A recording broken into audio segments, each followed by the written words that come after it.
duniani, wala hapana mtu mwenye adili katika wanadamu.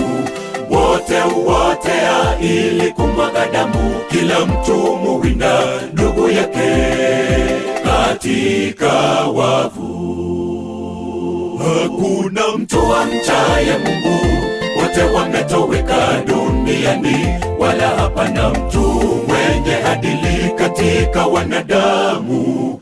Wote huotea ili kumwaga damu, kila mtu muwinda ndugu yake katika wavu.